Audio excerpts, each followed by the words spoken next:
Hey guys, welcome back. And with me in the house, brother Eunice is here. And this is called Confessions of a Chelsea Fan. So we will be doing a heart to heart as Chelsea fans. And the way the club is performing right now, I believe that it is exceeding everyone's expectations, including ours. And not only neutrals, but we would also like to believe that we are in the title race, but we are denying that at every opportunity that we get. We just want 3 points in the next game that we play and no title conversations till March or April, I suppose. But yeah, things are looking good, but things were not as good 2 or 3 years ago. So first of all, Eunice, how are you, bro? What's up? How have you been? I'm good. I'm good, man. It's funny because you didn't mention the title of this, and then you mentioned it. I'm like, oh my god, yeah, this is the perfect title for this video. Hmm. So yeah, no, look, I'm good. I mean, in terms of Chelsea, we're very good at the moment. But yeah, aside from that, I'm doing well. I hope you are too. Yeah, bro, all good. Like the life is going great, and club is really contributing to that goodness Yes. factor, I must say. So yeah, so far so good. And talking about so far so good, let's go back to May 2021. We had just won the Champions League. Good Uh, times. it was looking all sunshines and rainbows at that point. All we thought that we just needed that striker. I remember we all made videos about Haaland being that 140 million package and Mino Raiola getting a 40 million commission, and will Roman be able to pull that? And uh, Yeah. we all thought that it might happen because when Roman wants a player, he more often than not gets that player. Then we ended up getting that guy. I won't mention the name of that guy. That And guy. the next season we started off really well. Then all that club sale happened. So Yeah. from what did you think that season, like what were your thoughts when the club was being sold, and what went through your mind that what we'll see like after that the sale happened and the next 2 years that we went through? I think some way or the other our worst fears were realized, don't you think? 100%, bro. Like for me, when I look back now, I think the turning point of everything starting to come down was Lukaku's interview. From Hmm. that moment, that's it. Everything started crumbling, right? Hmm. Um, but during the takeover, yeah, I was worried because I didn't see it coming in that in that way. I always knew the fact like Roman wasn't allowed in the UK since Hmm. 2017. Like there was always that sort of anti-Russian rhetoric in the UK, and not just the UK, but I thought it would just stay at that. Like that's it. You know, they're not going to take Roman's club Hmm. away. Um, and when that happened, the way it went down, I started to get fearful because you have such a good owner as an owner of a club like Roman. I'm like, we're not going to get better than this, are we? Like, Hmm. it's only downhill from here. But when the name started popping up, the one thing I was scared of was a consortium. Hmm. There's always been examples of consortiums and too many cooks in the kitchen, and I was worried of that. And hence, like when the takeover did happen, we found out who it was.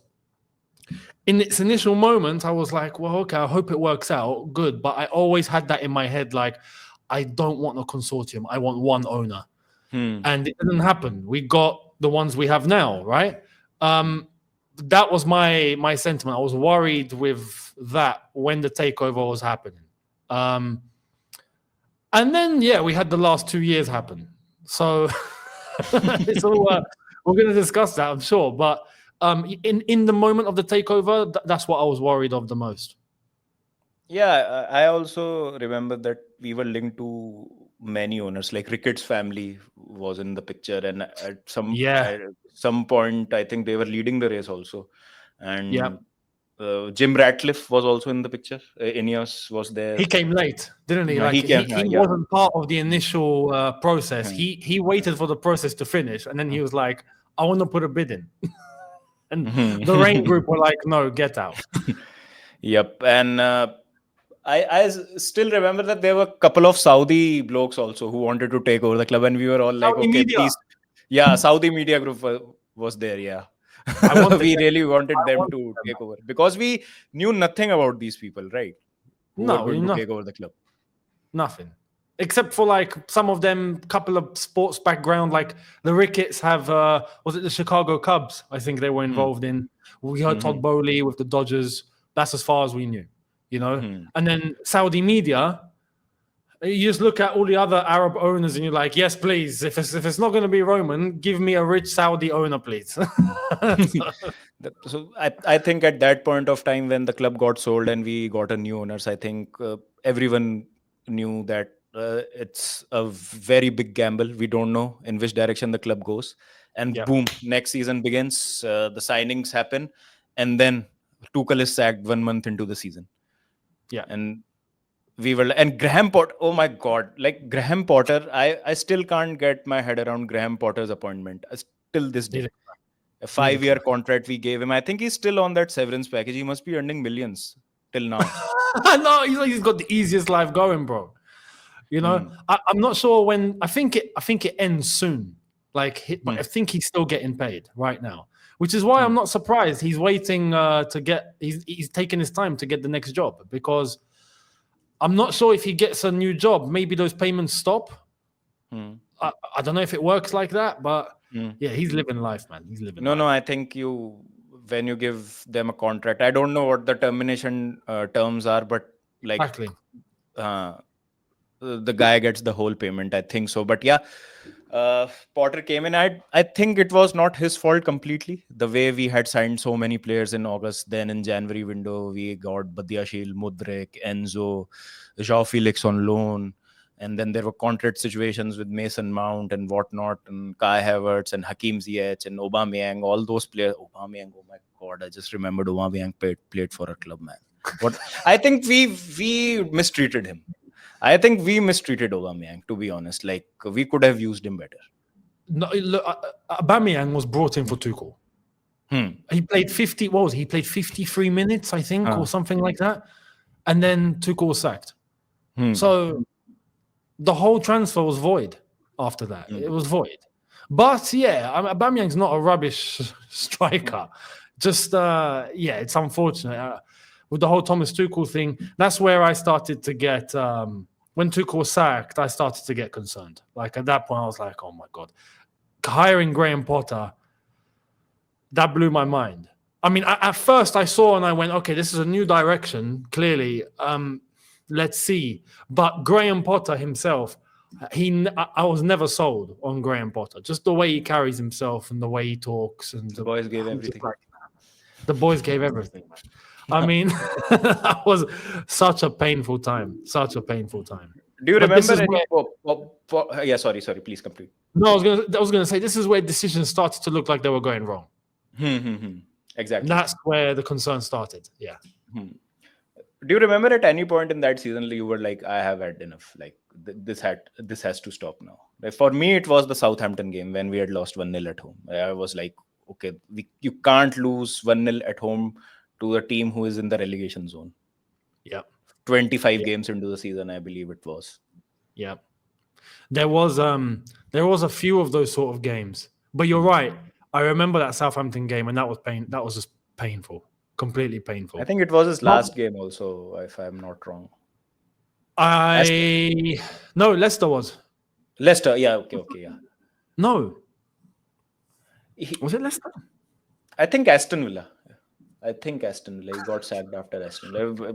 We lost so many games, bro, that season. It's quite hard to remember. Exactly. Bro, the whole thing was a blur. Now I look back, the whole thing was a blur. It's like it didn't happen, right? It's like just being drunk for like 6 months straight. You just don't know what's going on. So the whole with Graham Potter was a gradual process because you start off with, okay, it's a new type of manager. It's a new brand of football. It's a new blend of players. Okay, there is a part of it of saying, okay, we have to maybe give this a little bit of time. But game by game, it just looked like it was getting worse and worse and worse. And like I said, when you have a manager that knows how to conduct himself, at least publicly, you can maybe have some faith. He brought no faith. Nothing whatsoever. Like, I look at Graham Potter and I go, if I was a player, I wouldn't want to play for you. With all due respect, I wouldn't. I would do it professionally, but I wouldn't want to. Like, I'm not prepared to die on a hill for you. No way.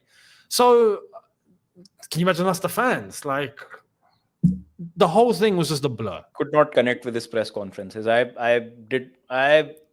used to watch his initial press conferences, but after 3-4 press conferences, I was like, no man, he's too dull.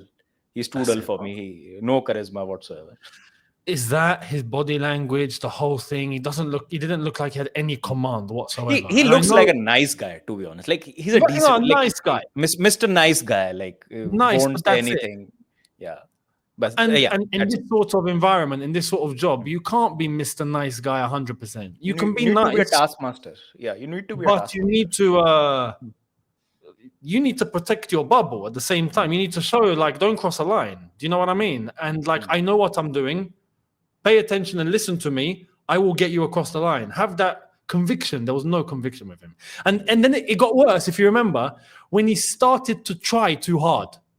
You remember those press conferences, like the Champions League moment in that interview? He's like, we're going to win the Champions League. It's like, relax, friend. Or you're not there. You're not there. Relax. You're not there, bro. Or he comes in, he goes, oh, sorry, guys, I was just in the middle of a crisis meeting. It's like, are you trying to be funny? Because 2 games later or 3 games later, he actually did get sacked. So it's just, the whole thing went left. Bro, what's funny? The first time that I visited Chelsea, and the only time I visited Chelsea ever in my life, was during that season. Pain, man. I feel sorry for you. But thankfully, I saw 2 games and Chelsea didn't lose either of them. One was obviously the Dortmund one, the knockout that we won 2-0 at home. And I really thought that, okay, now he might turn a corner now and we might go to the semi-finals of the Champions League. Who knows if there was the possibility, there was a possibility, but Real Madrid absolutely destroyed that in the quarterfinals. And Everton game I saw, which we drew 2-2. Everton scored a last-minute equalizer. Those were the 2 games that I saw. But after that, it didn't look like that he'll stay for long. And then Lampard came in and there were no vibes also. Like, he was brought in for vibes and there were no vibes. He was brought in for vibes, man, and there was no vibes. No vibes whatsoever. So we got through that season, finished 12th, and we thought that it can't go any worse. In comes Poch. We play first game at home against Liverpool. I remember it was a good performance. It was a good game. And then I think in the next 5 games, we had only 6 points and we were 10th in the table. That was the start to the season, and we had gotten Disasi. Nicholas Jackson came in that summer.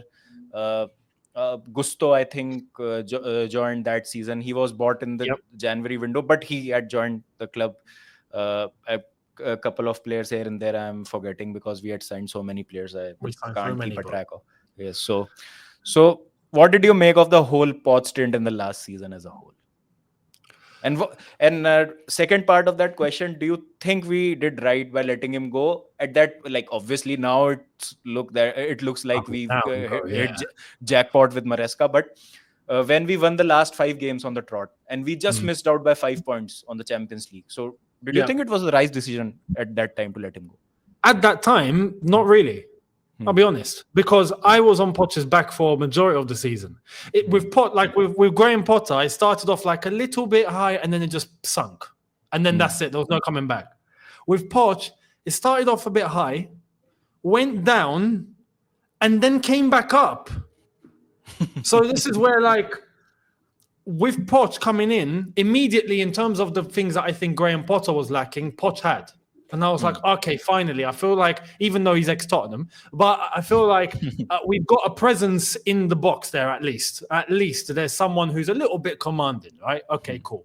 I don't want to use the word, but I hate the word. But aura. Okay? was a little bit. At least with Poch, there was some. With Potter, there was Yeah, none. Okay. the first interview, it's Chelsea. We have to win trophies. There is no process and whatnot. And then 4 games down the line, he's like, "We are in a learning phase, and we This we is have the to trust thing. the process." Because Poch came in, he started saying all the right things. And I was like, finally, someone that's saying exactly what needs to be said. Okay, good. And then, like you said, we had a good preseason, if you remember. Mhm. Yep. And then the season starts and the way of playing changes. Everything changes. I'm like, what are we doing? We're not doing what we did in preseason. What's going on? And that's where the doubt started to creep in. So when the results plummeted and we were 10th, at that point I'm thinking, okay, well, maybe what's going on? Like, and then he started saying things like that. Okay, now we need a lot of time. You know, we want to win, but it's not going to really happen like this. It was just like you weren't talking like this at the start of the season. What's going on? So I started to lose faith in Poch. And then, except for the last 10 games of the season, before that, I was like, yeah, Poch, you've got to go now. I think it's time to go. Like, you're not doing anything that I expected you to do. The team's not really playing well. It was very physical, but we weren't getting any results. And he wasn't saying the right things. It looked like he changed. I was like, well, if you're doing that, then I'm not really interested. But the thing with Poch, and this is what got me, for the last 10 games of the season, it looks like he just changed. He went, you know what? No, screw this. I'm going to do this my way now. It looked like he was under some sort of control. This is how I was thinking at the time. It looked like he was under some sort of control, maybe from above. Maybe decisions being made. He didn't maybe agree with them. It looked like he wasn't free. And then it just looked like, okay, boom, I'm going to do it my way. And he started talking again, how he should be talking. And he started doing things that I liked. Then the results started. So I started going, okay, I wanted him out. Now we're seeing results. Do we keep him? Do we not? The season ended, and it ended on a high, right? For what it's worth, it ended better. So I started asking that question: has he turned the corner? Has he found what he was looking for? Maybe the worst of it is gone. Maybe we stick with him going into next season. So that doubt that I had decreased. So at that time, I was like, yeah, maybe he deserves one more chance to take it into next season and see how we start. Maybe that would be the way to go. But then he got sacked.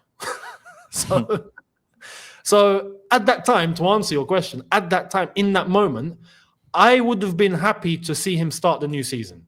Not to say he has to stay, no problem, but to start the new season, see how we go, yeah, I would have been happy to give him that chance. But now in hindsight, we look at how we're doing. I'm glad we didn't. And I was wrong. See, my criticism about for Poch was about two things. One was we were committing same mistakes again and again. Even 30 games into the season, the same mistakes were being committed by the same players. There was no work being done. And bro, you talk about 10 games. I remember 33rd or the 34th game was Arsenal, in which we had lost 5-0 at 5-0. Emirates. That's stung. I think only the last 5 games he figured out, okay, this is a system I need to play. And the Kukurea started to invert and whatnot. And it was only Palmer who carried us. Jackson also started to score some goals towards the end of the season. And I think he had no control over the team. And the most important thing in which he failed was he failed to create a culture. And it was apparent when we had beaten Everton, I think 5-0, 6-0, when Palmer scored 4 goals and Madueke and Jackson were fighting after the penalty. It eventually was taken by Palmer. Exactly. So that showed that there is no culture, no bonding, and there's a bunch of individuals playing. There's no team there. Like that. So it felt like that. So that was my criticism of Poch, and his stubbornness is also a factor. A lot was being spoken about. The positive thing was he let Palmer be him, like himself. He did not tinker with him at all. So we got Palmer in his absolute brilliant form that he is now in, and he unlocked Kukurea. I think we have to give him credit for that, because Kukurea was nowhere to be seen for the first 25 games of the season. Was very inconsistent. It was down to the system as well, but he made Cucurella a better player in the final part of the season. Cucurella got selected for Spain, won the Euro with Spain by playing the same role, and now we have him as one of the His most best. complete fullbacks and in his most like entirety, and the player we thought we were getting from Brighton, right? Exactly. So credit where it's due. I think he made two players really play really well, Cucurella and Cole Palmer. So that is what I'll give him. But now it's 2024. Chelsea have appointed Maresca. We play City in the first game. Not a very good preseason. Lost to Celtic 4-2, I think, in the preseason. And Real Madrid also, we got beaten by. We lose 2-0 to Man City. Kovacic absolutely destroys the midfield. Enzo and Caicedo and Lavia, I think all three played in that game. So what are your thoughts like on the first day? I saw a lot of positives in that, but I was like, okay, till what point I can only see the positives and actually start to talk about results, because last season it was also the same thing. Exactly. We'll play good against Arsenal, lose the next game to Brentford at Stamford Bridge. We'll play good against that 4-4, a crazy game against Man City, then lose a game against a mid-table team like a Nottingham Forest or a Crystal Palace. These sorts of games we used to lose after doing well against a big team last season. So I was under the impression like, how can we improve from that point? So your initial impressions, pre-season is done. First game of the season is done, 18th August 2024. 2-0 we have lost to Man City. What is Yunus thinking right now? I was worried, if I'm honest, because looking at that season past, we'd still gutted out the squad, a lot of young players, no real leaders. This was an issue. This is why Gallagher was captain. And I was looking and going, in that aspect of the role, I was like, yeah, no, we need that sort of character, right? But the quality, lack of seniority in the team, Poch's stubbornness, all of that. When you then get rid of Poch and you see the problems that are there, and then you go to, as at the time I was looking, I have to be honest, I was looking at Maresca and going, he was in the Championship, man. He's never managed Premier League football either, despite obviously working at City. But he's never managed to this level. To then turn to him to ask for the solution, I'm like, bro. And then Man City on day one, when you look at last season and you look at the big games that we would play, and you'd look on the calendar and go, yeah, we're getting battered. You remember, like, we were just all looking at those games going, that's an L. Free hit. It was a free hit. Like, it was a free hit, yeah. Yeah. Like playing the way we did against Manchester United, for example, and then getting killed by Arsenal 5-0. These games, you'd look and just go, oh my God. So Man City, I was worried going into that. And after seeing it, I expected a worse performance, I'll be honest. I expected us to play worse. I expected City to have more dominance. And they didn't. And we were in the game completely, but we weren't lethal. And City and Kovacic's job, for example, we saw that day. So 2-0 wasn't a disaster. And I had the game already kind of written off halfway through my head, if you know what I mean. So seeing a 2-0 loss, I was actually quite... I wasn't angry or anything. I was like, you know what? It could have been worse. That's how I was looking at it at the end. But it's still a loss, and it's at home, and you're just hoping that with a Maresca, that, oh man, please, I hope this needs to get better. But I have to be honest, the expectations lowered a lot because you turn to a manager of the level that he was working in. You don't expect a miracle from him, man. At that point, this is why when we hired Maresca, I was saying, whatever happens here, I'm not blaming Maresca. Because look where you got him from. You know what I mean? I wasn't expecting to end up seeing what we've seen this season. This was the shock. So even though my expectation had lowered, and I had said at the time, if anything goes wrong, it's the people who hired him. Normally, you blame the manager and you go, like, for example, Pochettino. You can blame him because he's managed at this level. But Maresca, I'm not going to shoot him if he's never been at this level, but he's got hired. He took the opportunity. Well, of course he would. Good luck to you. So, yeah, 2-0 against City. It was expected, but I thought it would have been worse. So, at that point, I was just hoping things would maybe start to get better bit by bit. And it did. And here we are. No, and it wasn't bit by bit. It's gotten a lot better out of nowhere. So, and this quick is actually quite incredible. And I think it's also, I think there's two things to look at here. I think there's the testament of, I have to say, and I've said this because I've praised Maresca. When it comes to the owners and the directors, if we do end up getting the results that we want at the end of this season, I will speak about them. I will speak about them because it's only fair, right? Definitely. But considering maybe they had actually done all the work that they needed to do, if they were convinced they knew things that we as fans didn't know, they were sold on things about Maresca that maybe we weren't aware of, maybe that's the case, and they put the faith in him, and cool, Maresca's come in, and this quickly has shifted it, and he's acting like how I want my manager to be in every single department. I can't ask for anyone better right now than Maresca. It's insane. And I wasn't expecting that at all. So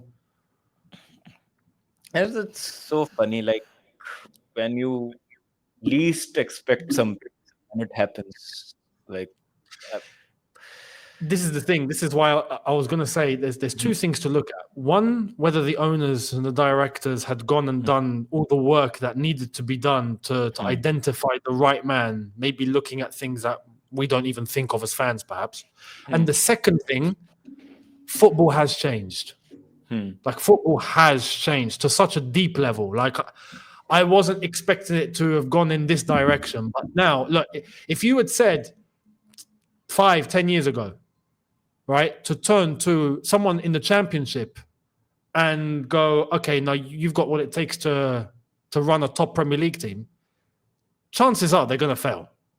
Whereas now, with the way that football has gone, with the way that some would say it's evolved in terms of the way that teams play their football, the approaches that teams now have, the culture, the training methods, what now matters during 90 minutes, unlike before. Things have shifted. Things have changed. It's become a lot more technical than before. I think before there was quite a reliance on the output of the players. Whereas now, it's all systemic. A system, exactly. A system can change the game no matter who you've actually got. It's gotten to that level. And the way that we're looking at Maresca is very, very, very well tuned when it comes to systems, tactics, the intricacies that you find in moments, the detail. Before, that wouldn't have been the case. No way. No way would a championship manager have that level of ability. No way. Whereas now, it's clearly, it has happened. So I think the direction of football is another thing to take into consideration here. And yeah, again, the owners, the directors, maybe they're fully aware and they know exactly all of these little things, and they've identified what now looks like as the right man completely. So, see, I think that there are still a lot of championship managers in the Premier League, like who are not Premier League level or are at best mid-table team level. Of course. And I thought the same about Maresca. Like I thought of him as the David Moyes type of an recruitment. Yeah. Like what David Moyes did at Everton was brilliant for Everton. But then when you go to Manchester United, you really can't take the pressure. Different level. I think he didn't have the pressure because he did not have big personalities to deal with. None of these players have won anything in their life apart from a few here and there. Like Enzo is a World Cup winner. I get it. There is no player who you can say is a established superstar or a world-class player right now. There are 3-4 players who are on their way or are showing potential. Early signs are really good. But none of them are established superstars. You can say objectively, oh, Like for Palmer, we can make a case, obviously, the way he's producing numbers day in, day out. Caicedo this season has been absolutely magnificent. But apart from that, you would say, okay, Colville, good potential, good start to the season, Yep. not world class. Same for Lavia, same for Cucurella, Sancho, Jackson, Madueke, Neto, all these players, good potential, great talents, but not big egos because Got a you've long not way to done go. anything. The only player I think can have a bit of a ego is the best player right now, Enzo Fernandez, who's won the World Cup and who has taken the captaincy role brilliantly. So I Yep. think when we talk about Maresca, as you've rightly put out, he is into details. He pays a lot of attention to the intricacies. He's all about systems and tactics. But I think he's a good man manager as well, because it is Very. not easy, the volume of players that we have in our squad right now, to keep them happy. He has given Disasi the B team. You are the captain, you're the leader of this B team, who does not get even a look in during the weekends when the Premier Yep. League is on. None of those players who played, shout out to the academy, did a brilliant job yesterday. None of those players, no, I think. Oh, Neto is also not available. I think apart from Renato Vega, I don't think so. Even one player will be in the squad come this game, come this No, Sunday, no the chance. Yeah, no chance. Brentford game. So the way he has kept these players motivated, the way Yep. they are performing, Conference League, in my opinion, is a blessing for us this season, because we get to do this. There was no other competition in this world right now where we can field a team like this and get away with a 3-1 win in sub-zero temperatures that we played against Astana.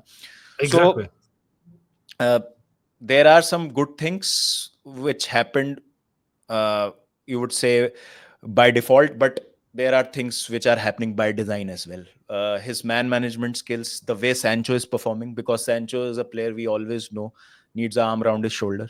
Uh, Mhm. Things he did not get at Manchester United. It's too early to say again. It's too early to say anything, but in the moment, we have to credit the manager, the way he has managed the personalities, be it very small personalities. None of them, as I've said, have done anything. But this aspect, I think, is not talked about much. His man management skills. And it should, because this is the one thing that I want a manager to have. It's a very old school trait, right? And this is what I was saying. Back in the day, for example, all managers would really have is that man management ability, right? And being able to get players motivated and to get them to play for you. Now, Maresca, unlike Potter, we was talking about Potter earlier on. Maresca, I know for a fact, if I was a player, I'd want to play for Maresca.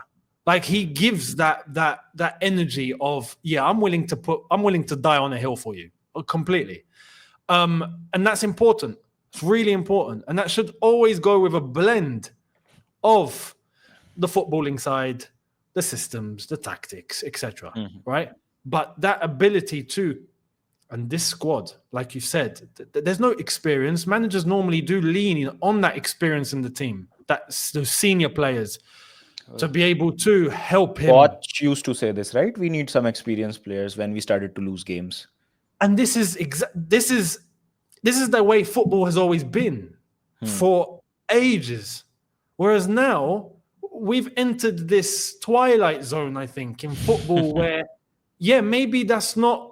I don't think that's the direction it's going to keep going in now. I think if Chelsea succeed, many people are going to start adopting the model, which is insane. Like I didn't think we would be in this point, right?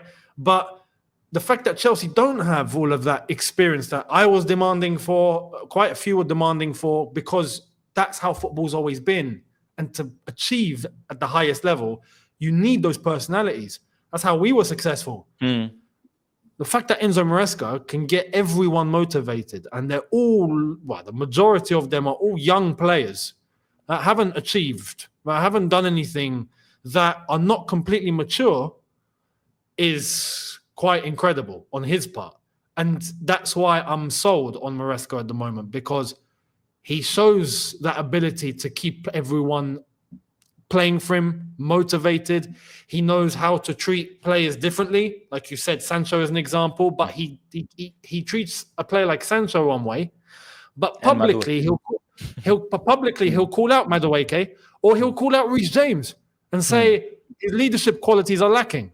And I love that. I like to hear that publicly. They're cool. Do what you have to do. So it shows he's not scared. It shows that he's there and he knows exactly what he's doing, what he has to do in order to get players to perform. I want my manager to be able to do that. So this is why these are the things I didn't expect Maresca to have whatsoever. No chance. But he's doing it. I'm sold. And on top of that, the way that we're playing, the way we move forward. With Poch, it was all very slow, side to side. Predictable. There's patience, but it's predictable, yeah. With Maresca, it's not just keeping the ball for the sake of keeping the ball. I think many managers do this, and I think it's bonkers. But we keep the ball, but we know exactly when to hit teams, break lines, take the ball from A to B and score. Yeah, we know, and we're quality at that. And that's I love to see my team play direct in that way, and we are playing direct. So Maresca for me is just he's ticking all the boxes that I want my manager at Chelsea to have. It's unbelievable. So I see. This is the thing with him. I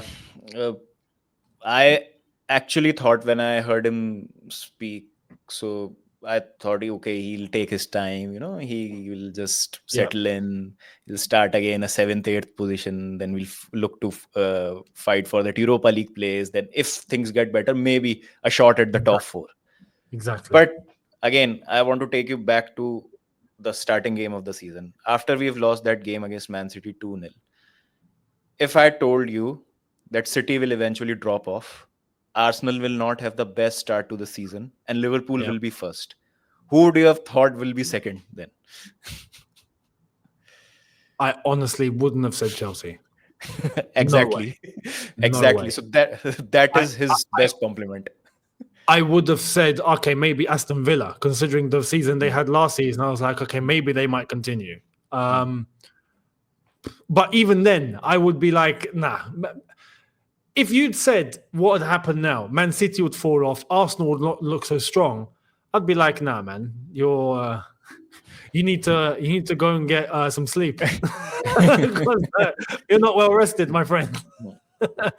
But this is the thing. Look what's happened. Football has gone in a weird direction. It's gone in a weird direction because there's some things that have become so unpredictable. That I don't think anyone could have called the way that this season's gone so far. For the other teams and for Chelsea, it's like everything's flipped. It's incredible. That is what football is all about. It's all relative. One team's loss is another team's gain. And like people say, why Leicester won the league? It was because Chelsea had a bad season. City was having a bad season. Arsenal bottled it. Spurs also had a chance, but didn't go all the way. So it's not like that. Like if a team wins, they win. It's as simple as that. We didn't tell City to drop off. We didn't tell Arsenal to drop points against Fulham. So I think that is what football is all about. And coming to the last part of this conversation, I don't really like to talk about it, but we have to talk about it and clear the air. Are Chelsea actually in the title race? Okay, listen. I don't think so. Because I have my reasons. I'll tell why I don't think Chelsea are in the title race. I want to hear from you, Yunus, first. Do you remember that? Do you remember that Jose quote in the press conference where he took like 10 seconds to say something, and he said, "I don't want to be strong with you because you are a nice guy." I'm feeling that now. No, look. Matissa said this as well, yeah, and I agree. When we're in the title race, and I'm sure you're the same, when we're in the title race, people will hear from us. We will say, we won't shy away. We're not one of those guys, oh no, we're too scared for the occasion. We're not so sure. No. We're not in the title race at the moment. I say at the moment because, let's be honest, anything can happen. At this point, anything can happen. If we're in March, and it's like this, at that point, I think we have to say, okay, we're here by default. We're here not because we think we have to be. We're here just because we are. Okay? We're at least in the conversation. Yeah, completely. If it's like 6 points gap heading into the last 5-6 games of the season, yeah, of course, right, I'll accept we're in the title race. But the aim was to never be in the title race this season. After what we've been through, the aim was to always go for top 4. And I appreciate us playing the way that we're playing and the points that we're getting and cool. And that doesn't mean don't go for the title. No, I mean, the players, for example, right now, I'd want them to just keep going. Do the max you can do. If it ends in a title win, oh my God, right? I'll take it. I'm not going to say no. But it's never what the expectation was for this season.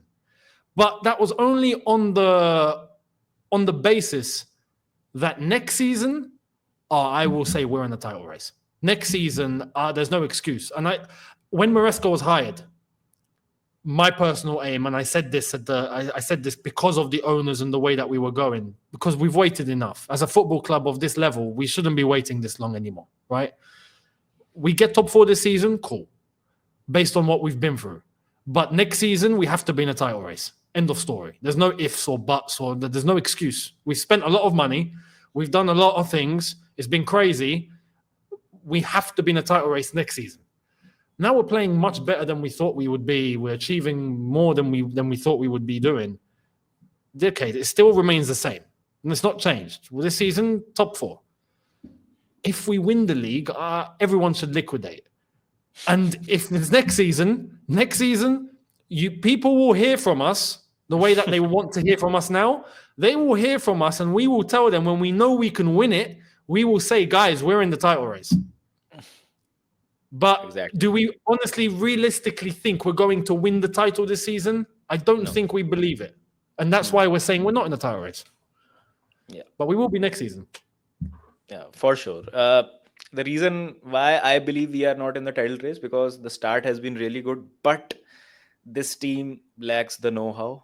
This team does not really have any players who have done it before. Like, this team really lacks league winners. I don't know if there is a single player who's won a league title. I may be wrong, but I can't remember on top of my head if anyone has won a league title. Teams like Arsenal, City, okay, if we keep City out of the conversation for a minute, because they have their own problems. It's a full-blown crisis over there. We can have a 1-hour discussion on City itself, the way they have imploded. But Arsenal have been in the title race since the last 2 seasons, so they know how to do it. But they are in the race only. They don't win in the end. And Liverpool, for the lack of squad depth that they have, but they've still got superstars like Alisson, Salah, Van Dijk, Robertson, Trent. They have won a title. So I think these teams know. And when it comes to grinding out those results, which will eventually decide a title race in which you don't play well, and you have to rely on your goalkeeper, or you have to rely on your back line to be perfect that day, and you need your defense to bail you out, because it's a true saying, your defense wins you titles. And I think we don't have a title winning defense or a goalkeeper as of yet. I said this 3-4 games into the season, we can't win anything serious with Sanchez as our goalkeeper and Jackson as a striker.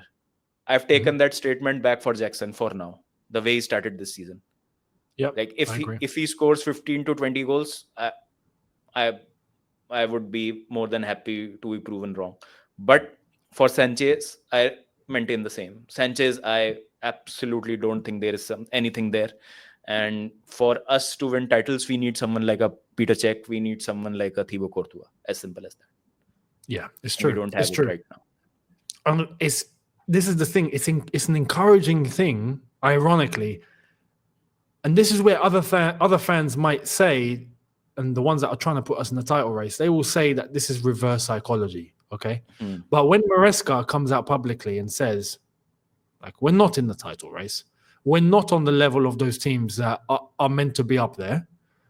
When you hear the players as well, Sancho said it recently, Colwell said it recently. He said, when asked about the title race, he said, do you see the way we went 2-0 down against Spurs? Title-winning teams don't do that. And he's right. he's right. But this is where other fans will look and go, nah, it's reverse psychology. You still won the game. Yeah, but that's not how winning a title works. Winning a title, you have to be flawless or close to flawless. Like, to win the league, you can't lose more than 3-4 games in the season. You just can't. If not, unless everyone capitulates. Like, if everyone capitulates, it's a weird season and okay. But we're not there. I agree. Defensively, we're not there. We're not there. Which is why I'm saying if we were to fix that last portion, I think, which might come, especially the goalkeeper. I think the defense can always improve bit by bit, but the goalkeeper and the way that it's going now with Sanchez on the ball specifically, I'm not really bothered about his shot stopping. I'm bothered about him on the ball because that's how we play our football. He gives me heart attacks, man. It can't go on. It can't go on. So it's those things to sort out, and then we can win the league, I reckon, after that, for sure. So see, the thing is, we scored 3 against Aston Villa, 5 against Southampton, and 4 against Spurs. So that's 3, 5, 8, and 4. 12 goals in 3 games. You will not score more than a goal in some of the games. Like, there will be off days in front of the goal. There will be days when you are underperforming your XG. You have been overperforming your XG in some of the games. I think we scored 6 goals against Wolves and XG was around 2. So there will be games in which you will have to grind a 1-0 win. And Bournemouth game was that game in which we actually grinded out a 1-0 win. And guess what? The goalkeeper was the man of the match in that game. He saved the penalty. Yeah. Yep. So, and we don't see Sanchez doing that week in, week out, right? No. That's the problem.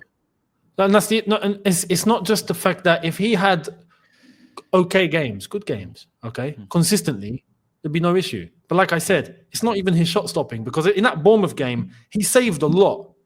Hence why he got man of the match. He saved a lot. And that's not my problem with Sanchez. He can pull off some top saves. It's the mistakes that come from Sanchez, giving the ball to the opposition all the time. You do that against big teams, they'll kill you.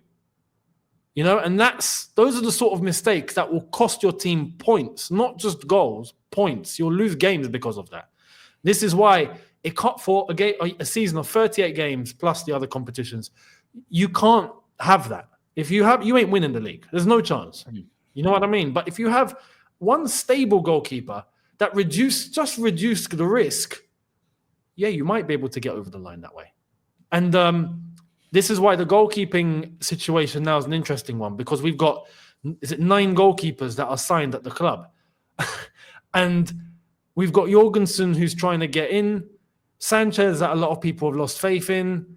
We've got Mike Penders, who's been rated super high when it comes to our scouts, who have now been praised for a lot of things, right? Well, okay, if that's the case, maybe we've got to listen to what Mike Penders can do and see exactly how he's going to play, because we don't know anything about him.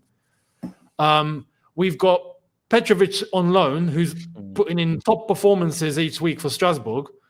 Slonina, who we brought in and we've not used yet. There's this big goalkeeping situation. Oh my God, he's still ours. I forgot about him. Oh my God. Kepa's still. Oh man, we still employ that guy. Man, okay. So yeah, it's quite a situation that needs to be resolved. That has to be resolved. Imagine the master stroke it would be if one of these 9 goalkeepers turn out to be the next Peter Cech or the Courtois we are looking for. That would be insane. apparently, and again, I've not seen him, so I don't know, but Penders is meant to be that guy. He's rated high in terms of potential. He's tall too. I don't know. Like, we have to see. But Sanchez, the way he's going right now, it cannot continue. It can't. If we want to win things, it can't continue.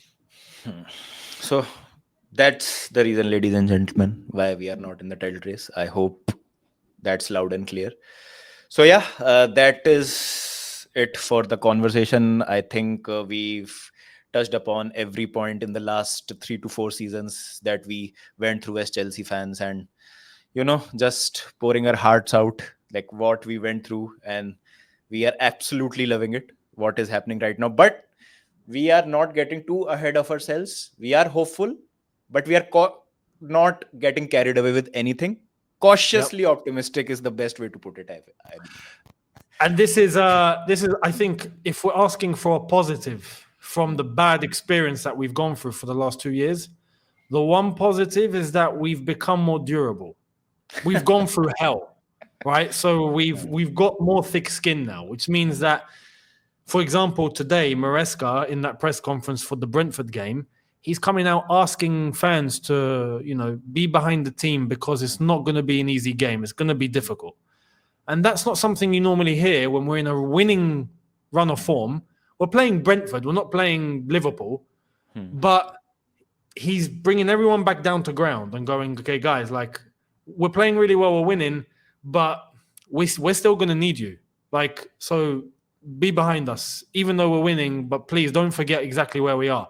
And that's the step-by-step method that he's taking, the players are taking, and I think us as the fan base, we are now starting to take this season, where it's all game by game, relax, we're not in a title race, chill, we'll take it easy. And I think that's because of the last 2 years. We've learned to maybe take things a little bit more slow. So that's a positive.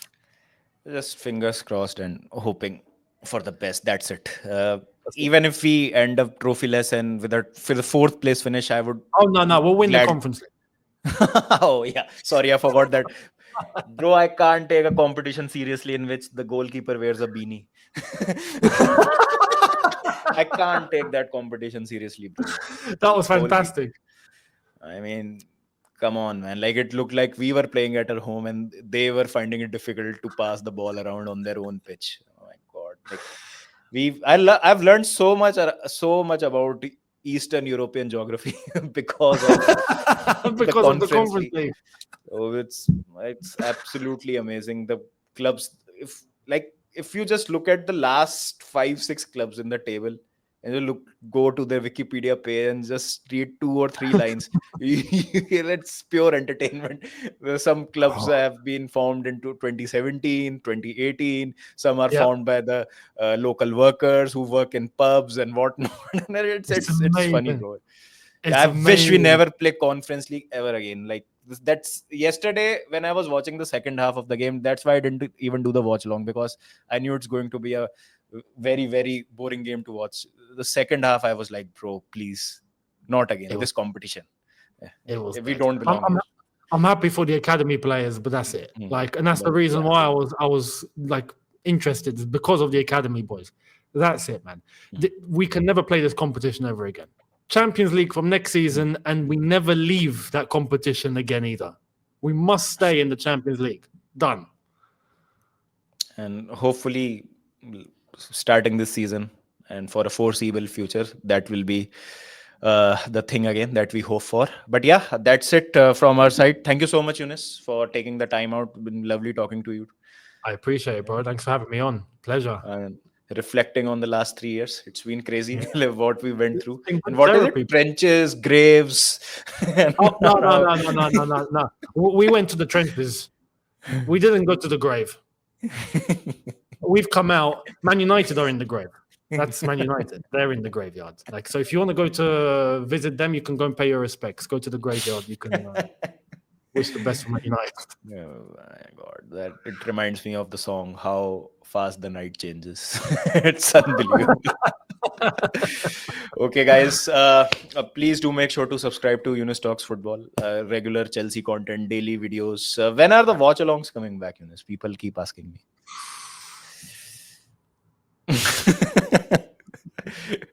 You're the first one to mention it. I've not said anything, but stay tuned. Big things coming. Brilliant. Can't wait. So for big things, subscribe to Yunus Talks Football. Brilliant channel. One of my inspirations for starting YouTube. And yeah, we'll hope to do this regularly, and we'll catch each other at All You Can Eat Chelsea also next week. So thank you, Miss. Thank you, Miss. Sorry, I spoke about All You Can Eat Chelsea, and I got reminded about Miss. I keep seeing that video of his when he's talking about doing things to Matisse. He's popping up on our timeline. Next All You Can Eat, we have to section him. He's gone too far. he's gone too far. There's no coming back from that. Okay, so. Okay, guys, we'll see you soon. Thank you so much, Yunus, for joining. And don't forget to keep the blue flag flying high. Take care, everyone. Bye bye. Peace.